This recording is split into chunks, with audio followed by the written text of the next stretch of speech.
जी हाँ बच्चों, आज के इस वीडियो में 9th क्लास विज्ञान का जो आपका पेपर हुआ है इसकी कंप्लीट आंसर के आपको इस वीडियो में बताई जाएगी। जैसे कि बच्चों आप देख सकते हो, कक्षा 9वीं अर्धवार्षिक परीक्षा वर्ष 2024-25 के लिए साइंस का पेपर आज आपका पहली शिफ्ट में था और ये क्वेश्चन पेपर आपका हो चुका है। आई होप बच्चों आप सभी का पेपर अच्छा गया होगा। यहाँ से आप अपने आंसर्स मैच कर सकते हैं कि कितने प्रश्न आपने सही किए हैं और किन प्रश्नों में आपसे मिस्टेक हुई है। तो इस क्वेश्चन पेपर का कंप्लीट आंसर के हम इस वीडियो में देखने वाले हैं, जिससे आपको पता लग सके कि कितने प्रश्न आपने सही किए हैं, किन प्रश्नों में आपसे गलती हुई है। तो बच्चों फर्स्ट ऑफ ऑल हमें दिए थे 25 डिग्री सेल्सियस का केल्विन में मान क्या होगा।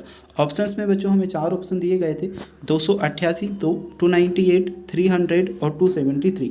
बच्चों इसमें जो हमारा सही ऑप्शन था बी वाला 298 के, यह हमारा करेक्ट आंसर था। ठीक है, इंग्लिश में भी बच्चों वही सेम आता आपका 298 केल्विन। सेकेंड हमारा था 0 डिग्री सेल्सियस पर जल की भौतिक अवस्था क्या होगी। ऑप्शंस में हमें ठोस, द्रव, गैस और प्लाज्मा दिया है। तो जो 0 डिग्री सेल्सियस पर जल की जो भौतिक अवस्था होगी वह हमारी होगी द्रव्य। ठीक है, इंग्लिश में भी लिक्विड हमारा आता है। इसके बाद इमल्सन का उदाहरण है, तो इसमें हमें ऑप्शन दिए थे स्पंज, दूध, जेली और पनीर। इसमें आपका बी ऑप्शन दूध सही उत्तर है। नेक्स्ट है ऑक्सीजन के क्वथनांक का मान क्या है। ऑप्शंस में -283 डिग्री सेल्सियस, 163, 173 और 183 ऑप्शंस दिए थे। तो बच्चों जो हमारे 4th नंबर का क्वेश्चन था, इसमें हमारा ऑप्शन -183 डिग्री सेल्सियस ये सही उत्तर आता। HNO3 में ऑक्सीजन के कितने परमाणु हैं। तो बच्चों 5वें नंबर का जो प्रश्न था, 1 2 3 4 ऑप्शन हमें दिए गए थे। 5वें नंबर के क्वेश्चन में ऑक्सीजन के 3 परमाणु हैं, यानी कि इसमें जो हमारा सही उत्तर आता ऑप्शन सी 3 था। बहुपरमाणुक सल्फेट आयन का संकेत है। ऑप्शंस में हमें ABCD 4 ऑप्शन दिए हैं। तो बच्चों 6ठे नंबर का जो हमारा प्रश्न है, इसमें आपका सी ऑप्शन SO4-2 ये सही उत्तर था। चलिए इसके बाद में देखते हैं अगले क्वेश्चन। 7वें नंबर के प्रश्न में आपसे पूछा था सोडियम का सही इलेक्ट्रॉनिक विन्यास कौन सा है। तो बच्चों सोडियम का सही इलेक्ट्रॉनिक विन्यास आपका होगा, जो बच्चों आपको ऑप्शन दिया है सी वाला ऑप्शन 2821, ये आपका क्या बच्चों सही उत्तर आपका है। ठीक है, तो इसके बाद में है कैल्शियम का परमाणु क्रमांक क्या है। कैल्शियम का परमाणु क्रमांक बच्चों क्वेश्चन नंबर 8 में हमें बताना है। कैल्शियम का परमाणु क्रमांक आपका 20 आएगा। कोशिका का बिजली घर किसे कहते हैं। तो बच्चों कोशिका का बिजली घर आपको माइटोकॉन्ड्रिया लगाना था। ए वाला ऑप्शन माइटोकॉन्ड्रिया क्या आपका करेक्ट आंसर था। नेक्स्ट हमारा 10वां प्रश्न पूछा था DNA के क्रियात्मक खंड को क्या कहते हैं। तो जो बच्चों आपका 10वां क्वेश्चन था, इसमें हमारा गुणसूत्र, सेंट्रोमियर, जीन और केंद्रक ऑप्शन दिए थे। इसमें सी ऑप्शन जीन सही आंसर था। जीवधारियों में कोशिका विभाजन हेतु नई कोशिकाएं बनती है। ठीक है, विभाजन इसमें आपका आता। अमीबा जीव है, तो बच्चों अमीबा जो है एक कोशिकीय जीव है। नेक्स्ट है हमारा रिक्त स्थान में चालनी नालिका पाई जाती है। तो बच्चों फिलोएम इसका आता। रक्त एक प्रकार का ऊतक है। तो बच्चों रक्त क्या है, एक संयोजी ऊतक है। इसमें आपको संयोजी करना था। स्थिति में परिवर्तन एक है, स्थिति में परिवर्तन एक गति है। नेक्स्ट है किसी वस्तु का त्वरण प्रति इकाई समय उसके वेग में होने वाला परिवर्तन है। तो इसमें बच्चों आपको त्वरण करना था। देखिए इसके बाद जो हमें बच्चों प्रश्न दिए गए हैं, 17वें नंबर का प्रश्न रासायनिक परिवर्तन का एक उदाहरण दो। यौगिक किसे कहते हैं, शुष्क बर्फ किसे कहते हैं। रासायनिक परिवर्तन का उदाहरण मैं आपको बताऊंगा, यौगिक किसे कहते हैं, शुष्क बर्फ किसे कहते हैं। देखिए क्वेश्चन नंबर 17 का उत्तर रासायनिक परिवर्तन का एक उदाहरण, तो हमने एक से ज़्यादा उदाहरण लिख दिए हैं। लोहे में जंग लगना, भोजन का पचना, लकड़ी का जलना, ये सभी रासायनिक परिवर्तन के उदाहरण हैं। ठीक है, ये इंग्लिश में भी आपका है। इसके बाद में 18वां प्रश्न पूछा था यौगिक किसे कहते हैं। तो यौगिक वह पदार्थ है जो 2 या 2 से अधिक तत्वों के रासायनिक बंध द्वारा मिलकर के बनता है।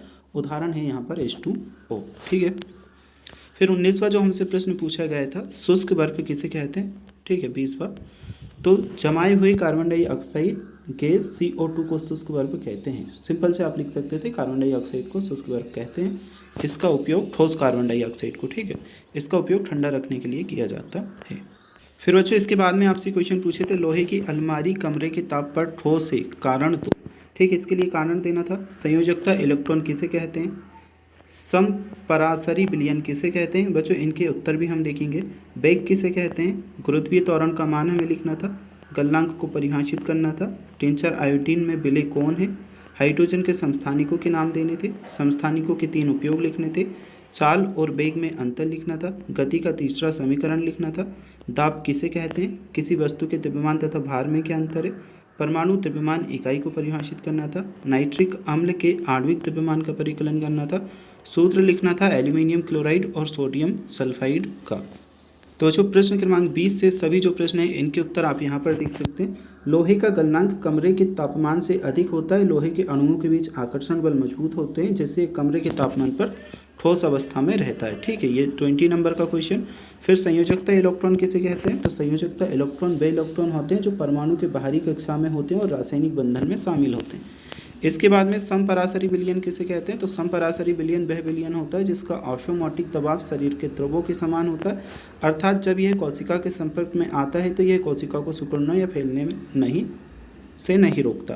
देखिए बच्चों, यहाँ पर जो आंसर लिखे हैं मैंने शॉर्ट में आंसर लिख दिए हैं। हो सकता है आपकी बुक में थोड़े से इससे अलग आंसर हो, क्योंकि बच्चों आंसर यहाँ पर हमने शॉर्ट में लिखे हैं, बाकी आंसर आपके ये भी सही है। अगर आपने आपकी बुक से लिखा है तो आपका वह आंसर भी सही है। वेग किसे कहते हैं? तो वेग वह दर होती है जिससे कोई वस्तु अपनी स्थिति में एक निर्दिष्ट दिशा में परिवर्तन करती है। यह एक सदिश मात्रक होता है। गुरुत्वीय त्वरण का मान लिखना था। तो गुरुत्वीय त्वरण का मान पृथ्वी की सतह पर लगभग 9.8 मीटर सेकेंड स्क्वायर होता है। गलनांक को परिभाषित करना था। तो गलनांक वह तापमान है जिस पर कोई ठोस पदार्थ पिघल करके द्रव में बदलता है। फिर टिंचर आयोडीन में विलय कौन है? तो टिंचर आयोडीन में आयोडीन विलय है और अल्कोहल या पानी विलायक होता है। हाइड्रोजन के समस्थानिकों के नाम लिखने थे। तो हाइड्रोजन के समस्थानिकों के नाम है प्रोटियम, ड्यूटेरियम और ट्रिटियम। ठीक है, हाइड्रोजन के समस्थानिकों के नाम हमारे हो चुके हैं। चाल व वेग में अंतर बताना था। तो चाल एक स्केलर मात्रक है जो किसी वस्तु द्वारा दी गई दूरी के समय को साथ दर्शाता है, जबकि वेग एक सदिश मात्रक है जो वस्तु की गति और दिशा को दर्शाता है। ठीक है, और भी अंतर हो सकते थे चाल और वेग में। गति का तीसरा समीकरण लिखना था। तो ये तीसरा समीकरण आपका हो जाएगा। ठीक है, ये बच्चों शॉर्ट में मैंने आपको आंसर समझाने के लिए लिख दिए हैं। दाब किसे कहते हैं? तो दाब वह बल होता है जो किसी क्षेत्रफल पर क्रिया करता है। दाब बराबर बल बटा क्षेत्रफल। फिर किसी वस्तु के द्रव्यमान या भार में क्या अंतर है? तो ये 32वें नंबर के प्रश्न का बच्चों आपका उत्तर होता। परमाणु द्रव्यमान की इकाई को परिभाषित करना था। तो ये आपका आंसर होता। और नाइट्रिक अम्ल आणविक द्रव्यमान का परिकलन करना था। तो यहाँ पर आप देख सकते हो ये हमारा 35 नंबर के क्वेश्चन का। ठीक है बच्चों, इसके बाद में क्वेश्चन नंबर 36 में बोर की अवधारणाएं लिखनी थी। उत्प्लावकता से आप क्या समझते हैं? वेग परिवर्तन की दर को समझाना था। उधर्वपातन किसे कहते हैं? मिश्रण व यौगिक में अंतर दिए थे। पादप कोशिका का नामांकित चित्र, न्यूरॉन का नामांकित चित्र, कोलाइड के गुणधर्म, जटिल स्थायी ऊतक का विस्तार से व्याख्या करनी थी। चित्रों की सहायता से संयोजी ऊतक की विस्तार व्याख्या करनी थी। संवेग संरक्षण का नियम दिया था। संतुलित असंतुलित बल को विस्तार से समझाना था। और ये क्वेश्चंस थे बच्चों। अगर आपको इन प्रश्नों का भी सॉल्यूशन चाहिए तो कमेंट कर सकते हैं, आपको फुल क्वेश्चन पेपर का सॉल्यूशन बता दिया जाएगा। लगभग 70% क्वेश्चन पेपर हम आपका सॉल्व कर चुके हैं।